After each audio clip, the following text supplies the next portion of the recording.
नमस्कार, आप देख रहे हैं सत श्यामला न्यूज़ चैनल। गर्मी का मौसम है और आपके इर्द गिर्द पशु और पक्षी पानी के अभाव में प्राण भी त्याग देते हैं।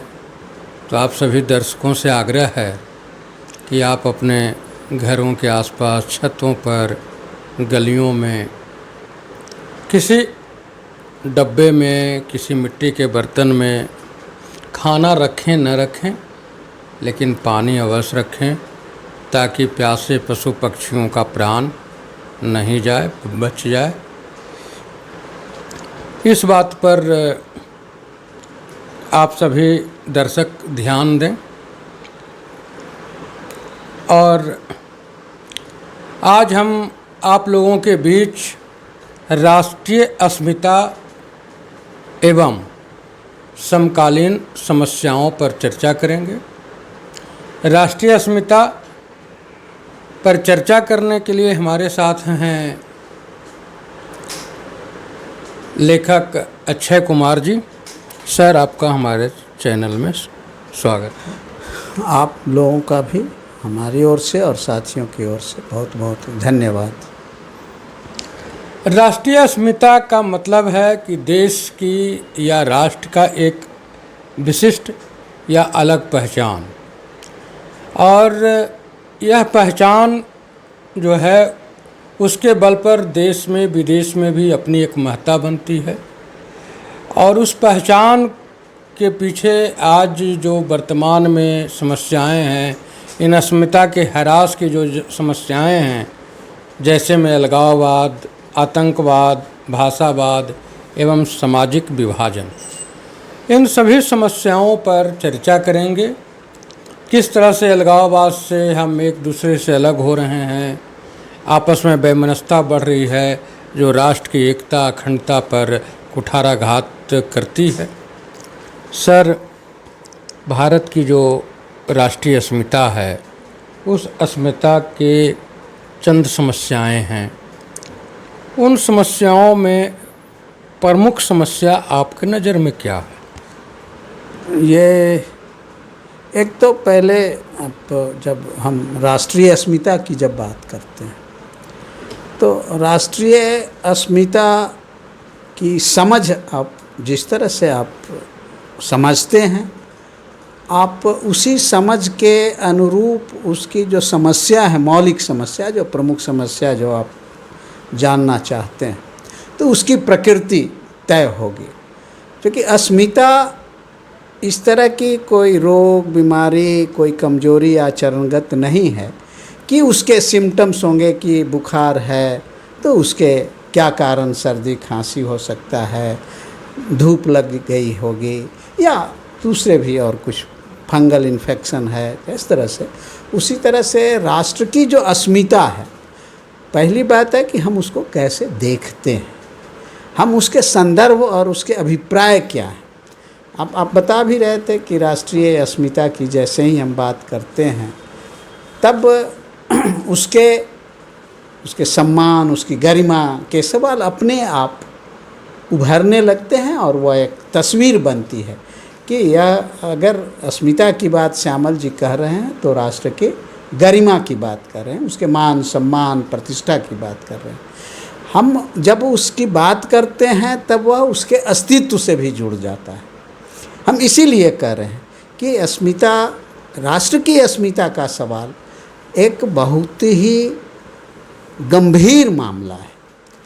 और अगर गंभीर मामला नहीं है तब आप जब कह रहे हैं तब राष्ट्रवाद, देशभक्ति के क्यों नहीं आप हमसे सवाल कर रहे हैं कि आप राष्ट्रवाद, देशभक्त हैं या नहीं हैं, आप राष्ट्रवादी हैं या नहीं हैं। आप यह कह रहे हैं कि देश के जो राष्ट्र की जो अस्मिता है उसका क्या हाल है। तो अस्मिता के जब हम ये बात कर रहे हैं तो उसके सामाजिक परिप्रेक्ष्य हैं, उसके राजनीतिक संदर्भ हैं, उसके सांस्कृतिक संदर्भ हैं। उसको जब हम देखते हैं और इन सब चीज़ों को एक साथ जब हम देखेंगे, सामाजिक, आर्थिक, जब अस्मिता के पहलू को, उसके आचरण को देखेंगे, तब हमको देश की जो राजनीति है, मुख्य धारा की राजनीति, हमको उसको समझना होगा, अस्मिता के अस्तित्व की वास्तविकता को जानने के लिए। आज जब हम राजनीतिक बात करते हैं तब राजनीति के जो लोकतांत्रिक और संवैधानिक जो मूल्य और मान्यताएं हैं, हमको उसको भी देखना होगा, समझना होगा। क्योंकि वह जिस राजनीति की हम बात करेंगे उसका आधार क्या है, उसका उद्देश्य और लक्ष्य क्या है, और उद्देश्य और लक्ष्य का निर्धारण हम कैसे करेंगे, किस आधार पर करेंगे। अगर हम ये इन चीज़ों की चर्चा अस्मिता के साथ नहीं करेंगे तब हमको दिशाहीन हो जाने का, अस्मिता के जो स्वरूप हैं उसको महत्वहीन हो जाने का भय है। और भय इसलिए है कि अस्मिता की बात हम व्यक्ति से तब जुड़ जा सकता है कि आमतौर पर जो चर्चाएं होती हैं, जैसे ही अब आप राष्ट्रीय अस्मिता की अभी बात करते हैं तब वर्तमान जो प्रधानमंत्री हैं हम उनके नज़रिए से देखने लगेंगे, उसकी समीक्षा करेंगे और तब उसकी तुलना करने लगते हैं कि पूर्व के प्रधानमंत्री और वर्तमान प्रधानमंत्री और इसमें पहले की जो अस्मिता थी और आज की अस्मिता में क्या अंतर है, वह अस्मिता बढ़ी है घटी है। तो ये एक व्यापक उसके जो संदर्भ हैं अस्मिता को, हमको लगता है कि इसलिए अगर आप एक लाइन में हमसे जानना चाहते हैं तो पूरी तरह से राष्ट्रीय अस्मिता को जानने, समझने और उसको प्रस्तुत करने में देश की जो सामाजिक, आर्थिक, सांस्कृतिक, शैक्षणिक जो स्थिति है और उसके राजनीतिक जो मसले हैं वही प्रमुख। क्योंकि राजनीति जब हम कह रहे हैं तब हम जब कर रहे हैं तब हम जोड़ रहे हैं कि उसके सामाजिक, आर्थिक, शैक्षणिक, सांस्कृतिक जो स्थितियां हैं उसके अनुरूप हम राजनीति की जो वर्तमान स्थिति है उसको देखेंगे, तब राष्ट्रीय अस्मिता का जो स्वरूप वर्तमान है वह दिखने लगता है। क्योंकि आप वो अगर आधार पर नहीं देखेंगे तब देश के अंदर जो दूसरे आपके सवाल इससे जुड़ी हुई जो बात थी कि सामाजिक भेदभाव की स्थिति क्या है, आर्थिक विषमता का हाल क्या है, और सामाजिक भेदभाव, आर्थिक विषमता के कारण क्या हैं, क्यों हो रहा है, और इसका कोई राष्ट्रीय अस्मिता से संबंध है कि नहीं है। हम इसलिए कह रहे हैं कि राष्ट्रीय अस्मिता को व्यक्ति केंद्रित नहीं देखने की ज़रूरत। अगर हम व्यक्ति केंद्रित देखेंगे तब भी हमें चूक हो जा सकती है, हम उसके अस्मिता के वास्तविक स्वरूप का बोध हमको नहीं होगा। इसलिए व्यक्तिगत कभी नहीं देखना चाहिए, जबकि आज पूरी तरह यह संचार माध्यमों के, चाहे वह मीडिया के तंत्र हों, इलेक्ट्रॉनिक्स मीडिया हों, प्रिंट मीडिया हों, वो सभी के माध्यम से अस्मिता को व्यक्ति केंद्रित देखने की मनोवृत्ति और प्रवृत्तियों को व्यवस्थित करने की कोशिश हो रही है। और जब व्यक्ति केंद्रित देखेंगे तब फिर सत्ताधारी दल और विपक्षी दल के पर हम बात करने लगते हैं, तो मामला छूट गया। जो पहले हम जिसकी चर्चा कर रहे थे वो सारे मौलिक सवाल, जब आप कारण जानना चाहते हैं तो उसके जो कारण हैं उसके मूल तत्व छूट जाते हैं, और तब हम व्यक्ति को देख करके करते हैं, हम पार्टी के केंद्रित हो जाते हैं, और जैसे ही हो जाते हैं तब राष्ट्रवाद और देशभक्ति जैसे जो बहुत ही सहायक चीज़ें हैं उससे अस्मिता नहीं बनती है। अस्मिता के कारण और अस्मिता के ये सारे आधार हैं, सामाजिक, आर्थिक, शैक्षणिक, सांस्कृतिक जो आधार हैं, इसमें जब तब्दीलियां आती हैं तब देशभक्ति और राष्ट्रभक्त होने के जो माने हैं, अर्थ हैं, अभिप्राय हैं, वो सब बनते और बिगड़ते हैं। इसलिए आप देखिएगा कि देशभक्ति की बात, राष्ट्रभक्ति की बात जब वो करता है कोई व्यक्ति, राजनीतिक संस्था, संगठन, तब वह हस्तक्षेप उसके अनुरूप वह देश की सामाजिक, आर्थिक, शैक्षणिक, सांस्कृतिक स्तर पर भी उसके प्रोग्राम्स होते हैं। लेकिन हमारे जैसे जब वो बात आप लोग करते हैं, संचार के लोग या बुद्धिजीवी, केवल संचार नहीं, यह राष्ट्रीय अस्मिता के अस्तित्व को के निर्धारण, उसके प्रस्तुति में बुद्धिजीवियों की भी बड़ी भूमिका है। तो यह बहुत आप गंभीर सवाल, ये आपके चिंता का विषय है। इसकी चर्चा हमको लगता है कि इसी रूप में करनी चाहिए, और यही इसका मौलिक सवाल है, मसला है कि अस्मिता को हमेशा व्यक्ति परख नहीं होनी चाहिए, किसी दल को केंद्रित करके नहीं देखनी चाहिए। आम जन की जो सामाजिक, आर्थिक, शैक्षणिक, सांस्कृतिक जो स्थितियां हैं, उसके आधार पर ही राष्ट्रीय अस्मिता का स्वरूप बनता और बिगड़ता है। राष्ट्रीय अस्मिता पर खतरा का जो समस्याएं हैं, उन समस्या में एक समस्या है अलगाववाद। अलगाववाद वो उसे कह सकते हैं जो कोई खास क्षेत्र के क्षेत्रीय समूह या धार्मिक समूह राष्ट्रीय पहचान से अपने को अलग करना चाहता है, वो अलगाववाद है। सर, अलगाववाद के बारे में आप अपना क्या राय रखते हैं? ये अभी आपको जवाब पहला आपका सवाल था, और उससे थोड़ी सी इसकी पटरी समझ, बौद्धिक जो पटरी है वो थोड़ा अलग इसकी पटरी जाती है कि राजनीति, जो राष्ट्र की अस्मिता है, उसमें अलगाववाद और अलगाववादी जो सोच समझ है, उसकी भी भूमिका है निश्चित तौर पर। तो आप पहले सवाल आपका था कि मूल कारण आपको क्या है। यह इसके पूरक, मौलिक, फंडामेंटल और सप्लीमेंट्री, पूरक, फंडामेंटल जो मौलिक जो समस्या है, उसमें अगर खोट और त्रुटि पैदा होती है, तब जो सप्लीमेंट्री जो समस्याएं हैं, पूरक जो समस्याएं हैं, उसके कारण पैदा होती है। तो अलगाववाद की जो आप व्याख्या कर रहे थे, आप ठीक ही कह रहे थे, लेकिन अलगाववाद की यह जो व्याख्या है, वह उसका अस्तित्व स्वतंत्र नहीं है। हम इसको लेकर के राष्ट्रीय अस्मिता के जो पहले जो मौलिक कारण है, हम वहाँ नहीं कर सकते। उसको जब करेंगे, उस पर बात करेंगे, काम करेंगे, तो इसका समाधान अपने आप स्वतः संभव है। लेकिन यहाँ से जब हम राष्ट्रीय अस्मिता के निर्माण और उसके समृद्धि और विस्तार की के लिए जब काम करेंगे, तब यहाँ से हमको शुरू नहीं करना पड़ेगा, क्योंकि इसको खाद पानी, वहाँ जो अव्यवस्था और अनियमितता पैदा हुई है मौलिक कारणों में, उसके कारण, चूँकि अलगाववाद और अलगाववादी जो सोच और मनोवृत्तियाँ हैं, उसमें से जो शरीक लोग हैं, उनको कौन प्रेरणा देता है, कैसे प्रेरित होते हैं, किस परिस्थिति में प्रेरित होते हैं, उसके कारण होंगे। और उसके कारण वही है, सामाजिक, आर्थिक, शैक्षणिक, सांस्कृतिक जो विकृतियाँ होती हैं, उसमें जो कमजोरी पैदा होती है, उसमें के कारण अलगाववादी सोच और मनोवृत्तियों को खाद पानी मिलता है।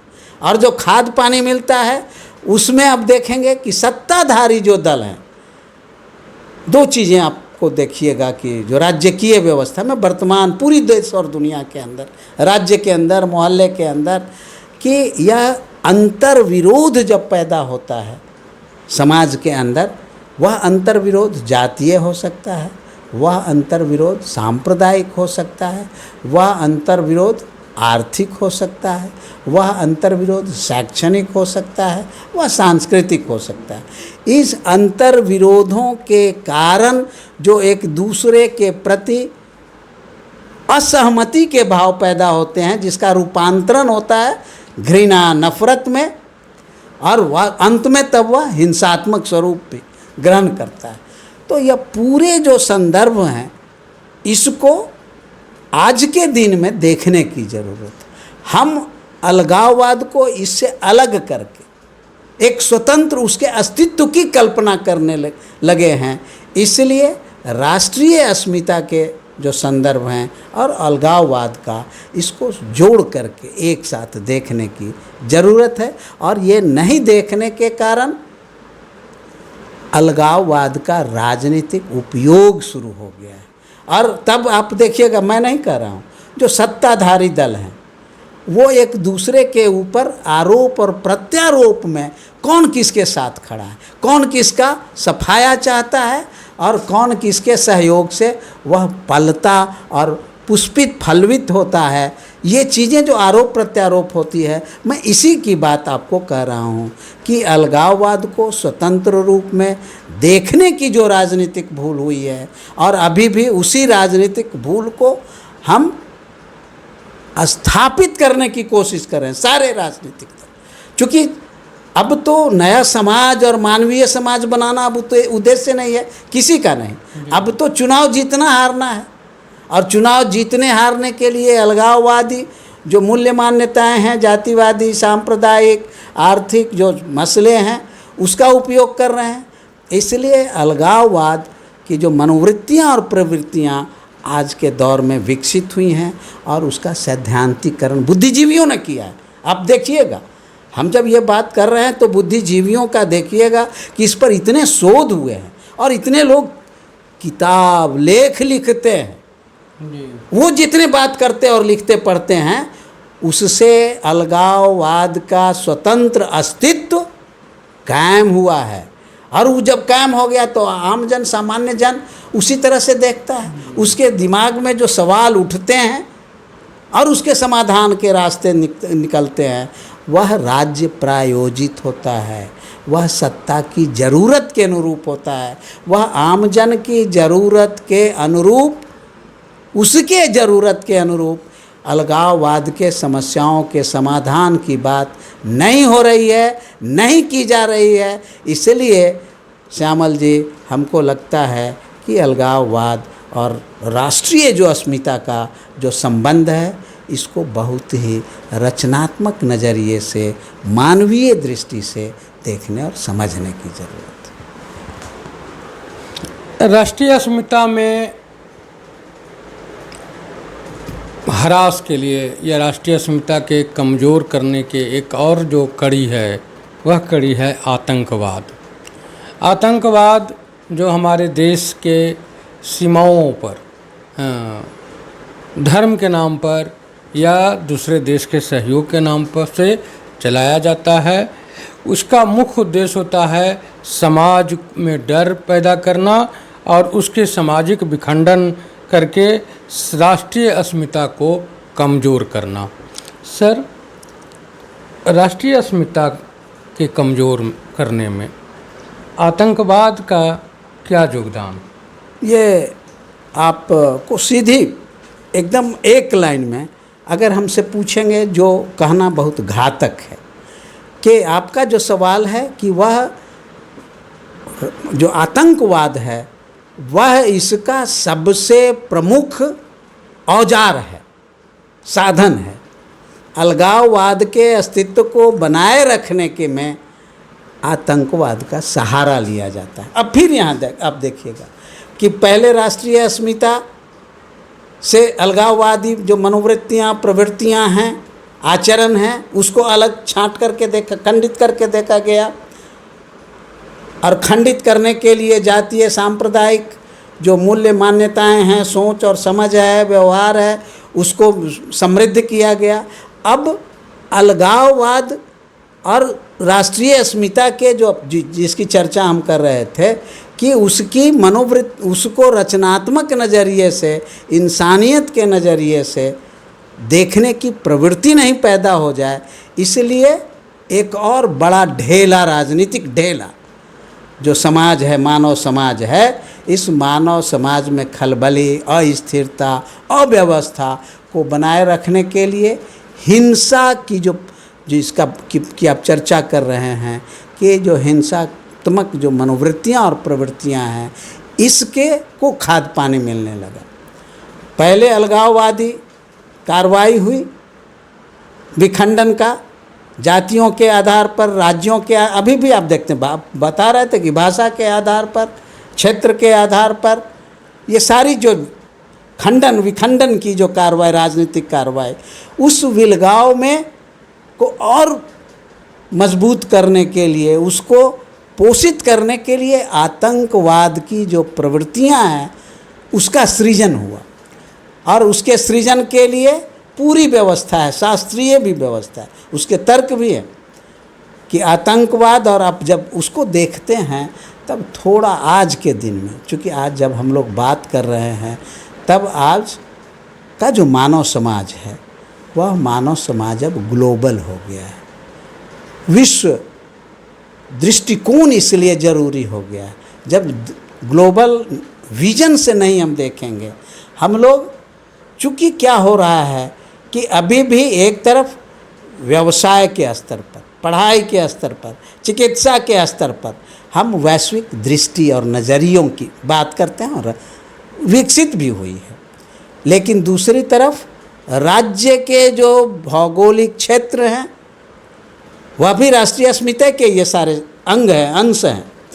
तो उसमें वहाँ जो राज्य और राष्ट्र के जो भौगोलिक एक दूसरे के अंदर, राष्ट्र के अंदर राज्यों के भौगोलिक क्षेत्र और वैश्विक जगत में जब अस्मिता की बात जब हम करते हैं तब एक राष्ट्र से दूसरे राष्ट्र के जो भौगोलिक सीमाएं हैं, उस सीमाओं के पर विवाद खड़ा करने में, विलगाव की स्थिति को बनाए रखने में आतंकवादी जो प्रवृत्तियां हैं और आचरण है, इसका सहारा लिया जाता है।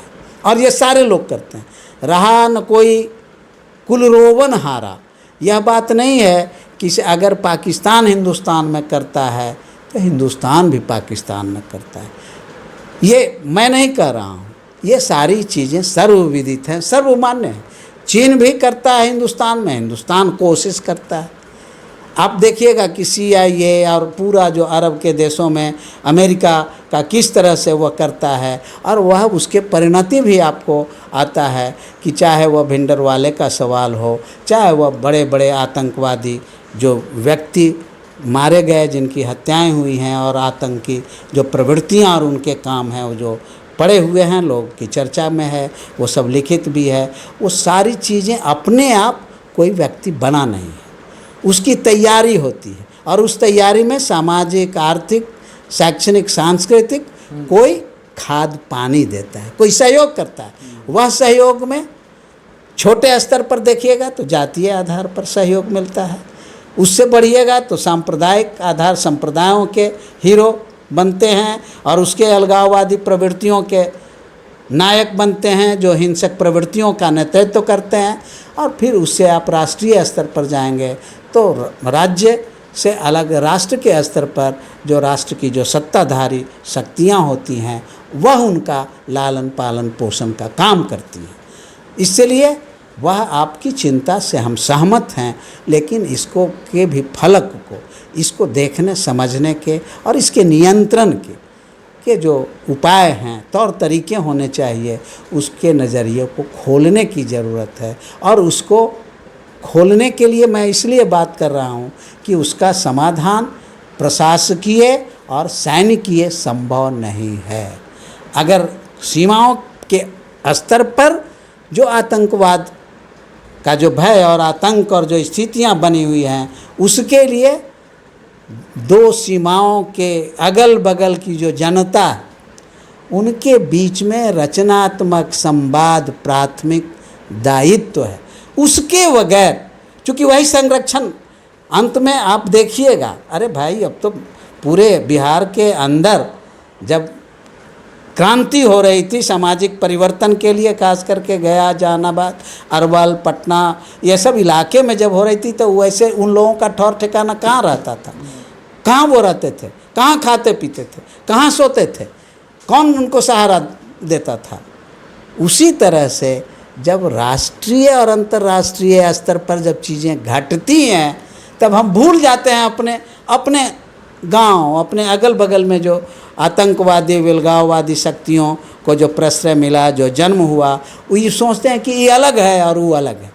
अरे मानव समाज है, और मानव समाज की जो व्यवस्था है, इसको व्यवस्थित करने में जो प्रतिस्पर्धा लाया है, यह प्रतिस्पर्धा पूंजीवाद के कारण है।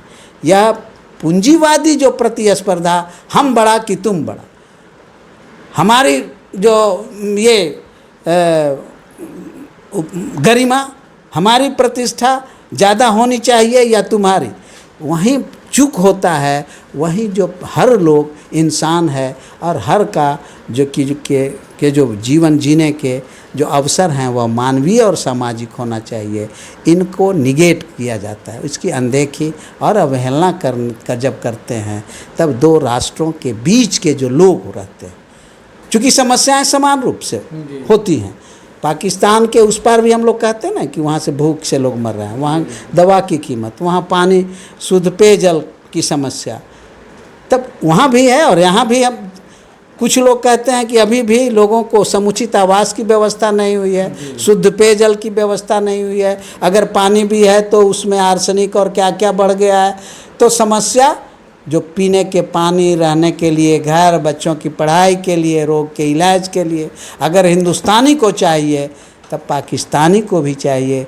क्या इन सवालों पर, इसके समाधान के सवालों पर दोनों देश के लोग आपस में विचार कर सकते हैं कि नहीं, रास्ता खोज सकते हैं कि नहीं, और एक दूसरे से सबक लेकर के सीखते हुए कोई नए मानव समाज के निर्माण जिसमें ना आतंकवाद हो न विलगाव की मनोवृत्ति हो, यह संभव है कि नहीं है। अगर संभव नहीं है तो आज से हर 20 साल के बाद आप जाइएगा अपने ही देश और अपने ही राज्य के अंदर कि वहाँ की स्थितियों को आप देखिएगा, तो आपको यह आज जब जिस बात को हम उठा रहे हैं कि मानव समाज के अंदर इंसानियत केंद्रित अस्मिता के जो सवाल हैं उसको जैसे ही हम जोड़ करके विचार करने लगेंगे तब, और वह मौलिक काम है, वह बुनियादी काम है, यह तो टेम्परोरी काम है। सेना के माध्यम से दो देशों के सेना जब आगे आमने सामने जब होते हैं, आर पार की लड़ाई और मुंह तोड़ जवाब की जब हम बात करते हैं तो इससे किस बात को मदद मिलती है। ये सारी बातें जब हम बोलते और करते हैं तब केवल और केवल विलगाववादी जो सोच है उसको मदद मिलती है। आतंकवादी जो प्रवृत्तियां और जो समूह और संगठन हैं उनको अगर एक तरफ कमज़ोर पड़ते हैं तो दूसरे तरफ नए ढंग के आतंकवादी समूह और संस्थाएं खड़ी होती हैं, समृद्ध होती हैं। यही आज तक के मानव समाज के विकास का इतिहास हमको देखे हैं।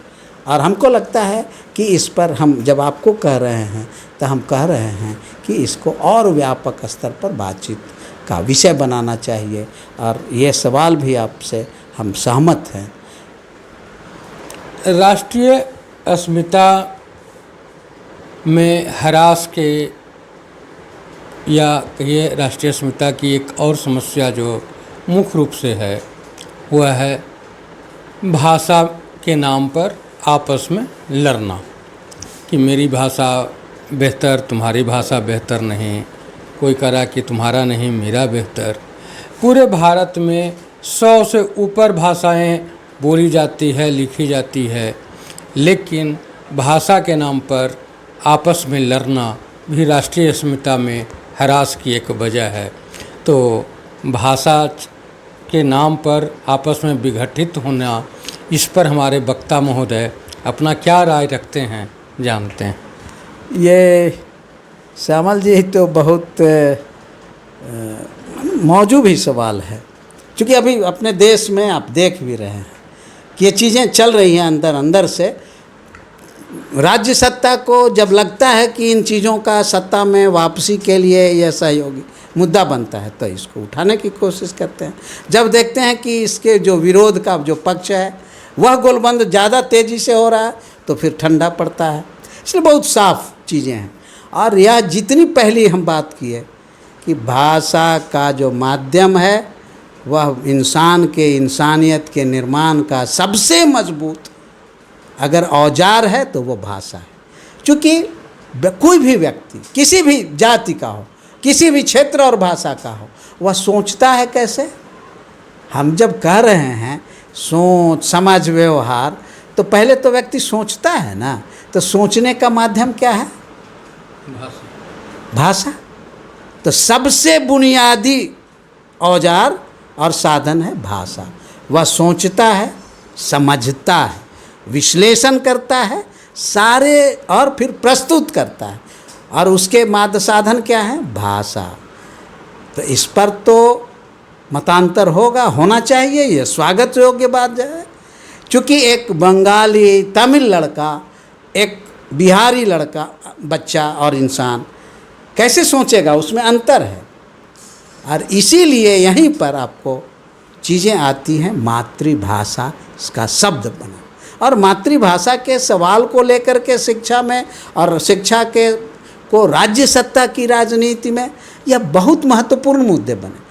अंग्रेजी के पक्ष में, अंग्रेजी के विरोध में, आप आज तो छोड़ दीजिए, आप अंग्रेज़ों के टाइम में जब अंग्रेजी को ज्ञान और पढ़ाई के मुख्य भाषा के रूप में जब चीज़ें स्वीकार की जा रही थी और उसके शिक्षा नीति का जब हिस्सा बनाया जा रहा था, तब आप देखिएगा कि उस समय सबसे पहले अंग्रेज़ों का विरोध, चूँकि वह मुस्लिम सल्तनत का प्रभाव था, जो प्रशासकीय संस्थाएं और संगठन था, उसमें जो भाषाएं चलती थी उसके नज़दीक मुस्लिम आबादी थी, तो उन लोगों ने बहुत दिनों तक, कई वर्षों तक प्रतिरोध में अंग्रेजी पढ़ना और सीखना का प्रतिरोध किए थे।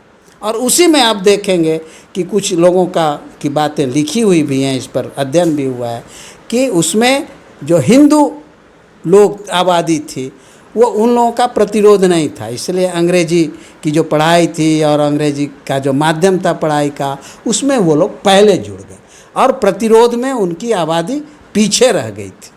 इसको लेकर के फिर मुसलमानों के बीच में, यह ऐतिहासिक तौर पर मैं कह रहा हूँ, आज की जो चीज़ें हो रही हैं उनसे सबक लेते हुए आज़ाद भारत में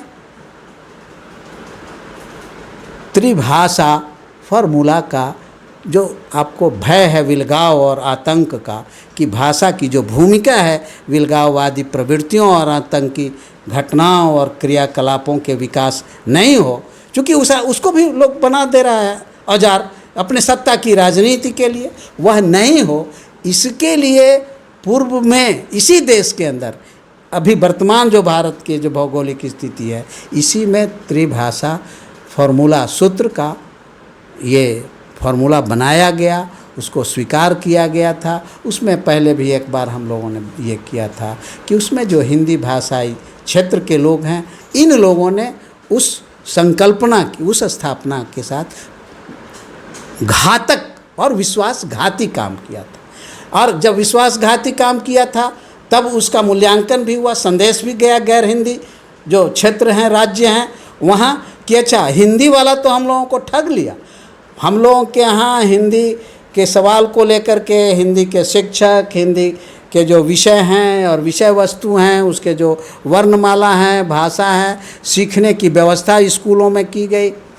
तब वह चीज़ें, यह दोनों पहले वाली अंग्रेज़ों के समय से लेकर के पहले जो हिंदी का समर्थन और हिंदी का विरोध, अंग्रेजी का समर्थन, अंग्रेजी के विरोध के अनुभव से जो हम सीख लिए थे, उससे मातृभाषा की जो अहमियत है उस सवाल को बहुत ही महत्वपूर्ण ढंग से देखा गया। जो हम कह रहे थे कि सोचने समझने प्रस्तुति का यही माध्यम है, इसको और अब बड़े फलक में आप जब देखेंगे, चीन से भी आप विकास के जो उसके आयाम हैं, अरे भाई स्वीकार कर लेना चाहिए कि हम उसकी जो विकास नीतियां हैं, हम उसमें अभी उसके प्रतिस्पर्धा में भी नहीं हैं। जर्मनी, अमेरिका, जितने भी मुल्क हैं जिनको आपके अंगुली पर आप फट फट लिखते और बोलते हैं, उन सब देशों के विकास का मूल में क्या है?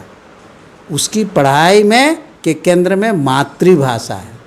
वह पहले मातृभाषा, जैसे चीन में बहुत विद्वान है किसी विषय का, हो सकता है कि उसको अंग्रेजी नहीं आती होगी, वह उसके अपने जो स्थानीय जो भाषा है, उसके जो डायलेक्ट्स हैं, उसके वर्णमाला हैं, उसके जो भाषा विज्ञान है, उसके आधार पर चूँकि वही सोचने समझने और प्रस्तुति और विश्लेषण की शक्ति प्रदान करती है, इसलिए भाषा के सवालों में केंद्र में मातृभाषा।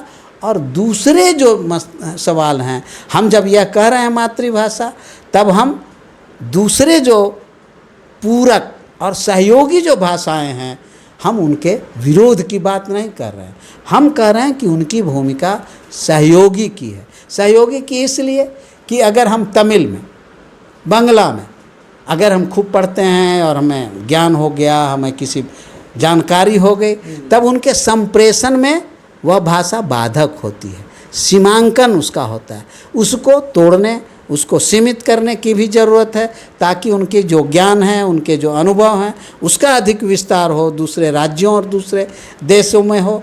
इसलिए सहयोगी भाषा की भूमिका पूरक की होती है। तब भाषा के सवाल पर हिंदुस्तान में बहुत ही सोच विचार करके तर्क संगत निर्णय लिए गए हैं, और उस आधार पर लेकिन काम नहीं होता है। किसी भी राजनीतिक दल के पास आप जाइए, आज पूछिए ना, राष्ट्रीय स्तर की पार्टी हो या क्षेत्रीय पार्टी हो, कि आपका क्या, हमसे आप सवाल पूछ रहे हैं, आप जब जाते हैं उन लोगों के बीच में तो उनसे भी ना पूछिए किसे विलगाव के कारण और उसमें आतंकवाद का उदय और ये जब प्रक्रियाएं जब चल रही हैं राष्ट्रीय समृद्धि और उसके अस्तित्व के को लेकर के, तब उसमें भाषा के सवाल के बारे में आपकी क्या स्थापना है, आप क्या करना चाहते हैं, कौन सी कार्य योजना है, क्या कभी आपने सोचा है? इसलिए भाषा के जो सवाल हैं आपके बहुत महत्वपूर्ण हैं, लेकिन भाषा के सवाल को रचनात्मक नज़रिए से एक तर्क संगत रूप फ्रेमवर्क तैयार करने की ज़रूरत है, और तैयार है। यह भी नहीं है कि वह करना है, केवल जो तैयार है तार्किक जो फ्रेमवर्क रूपरेखा है, उसको आम जन के बीच में संवाद का, विमर्श का प्रसंग बनाने की ज़रूरत है। उसमें आप जैसे लोगों की भूमिका बहुत ही महत्वपूर्ण हो सकती है। राष्ट्रीय अस्मिता का अर्थ है कि देश की एकता, अखंडता और एक अलग पहचान रहे। इस पहचान के कुठाराघात जो भाषा है, भाषा के लिए आपसी लड़ाई है, वह बहुत ही खतरनाक है। एक छोटा सा राज्य झारखंड, वहाँ कई अलग अलग भाषा बोले जाते हैं, अलग अलग भाषाओं का प्रयोग होता है, और अगर भाषा के नाम पर झारखंड केवल बटे तो कई राज्यों में बट जाएगा। उसी तरह से पूरे देश में भाषाओं के नाम पर अगर अलग अलग राज्य बने तो न जाने 100 से ऊपर राज्य हो जाएंगे। उसके बाद भी आपसी तालमेल नहीं होगा और देश फिर से किसी न किसी बाहरी ताकत के हाथ अधीन हो जाएगी।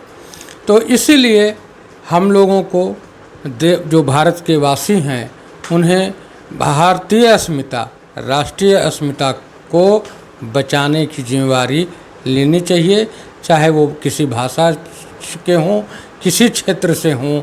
सबसे पहले राष्ट्र है, देश है, देश और राष्ट्र है तभी आप हैं तभी राष्ट्र है, दोनों एक दूसरे के पूरक हैं। तो राष्ट्रीय अस्मिता पर आज इतना ही। सर, आपने जो समय दिया उसके लिए आपका धन्यवाद। श्यामल जी, आपको भी, आपकी पूरी टीम को भी हम अपनी ओर से, अपने साथियों की ओर से धन्यवाद देते हुए एक बहुत अपील है कि राष्ट्रीय अस्मिता का जो मसला है वह बहुत ही गंभीर और संवेदनशील मसला है।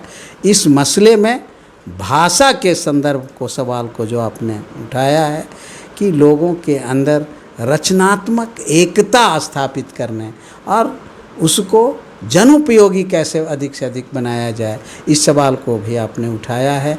इसके लिए फिर एक बार आप सबको बहुत, चूँकि इस सवालों को लेकिन जब आप उठा रहे थे तो झारखंड की जब बात आप कर रहे थे तो भाषा के मसले अपने आप में इतने संवेदनशील और व्यापक सवाल है कि उसके डायलेक्टिक्स, उसकी अपनी जो भाषा की, सभी भाषाओं की अपनी लिपि भी नहीं है। झारखंड में भी आप देख, इसी तरह से हम डिटेल्स में नहीं जाएंगे, क्योंकि भाषा के सवाल पर भाषा जो वैज्ञानिक हैं, भाषाविद हैं, उनके साथ भी मिल कर के एक बार कि इसकी रचनात्मक भूमिका राष्ट्र की अस्मिता में और कैसे हो सकती है, अभी तक जो लोगों ने किया है इसको और बेहतर कैसे बनाया जाए, इसमें इस बात सवाल को भी आप ले करके लोगों के बीच में जाइए, आगे बढ़ाइए। इसी कामना के साथ आप सबको फिर एक बार धन्यवाद। देश के अस्मिता पर, देश की अस्मिता से जुड़ी हुई बातें हों या राजनीति की बातें हों, जो सही है, ठोस है, उसी बात की जानकारी आप तक पहुंचाई जाती है। इसीलिए सच श्यामला न्यूज़ से जुड़े रहें और बिना किसी पैसे का, बिना किसी डर भय का जो उचित समाचार होगा वह आप तक पहुंचाया जाएगा। धन्यवाद।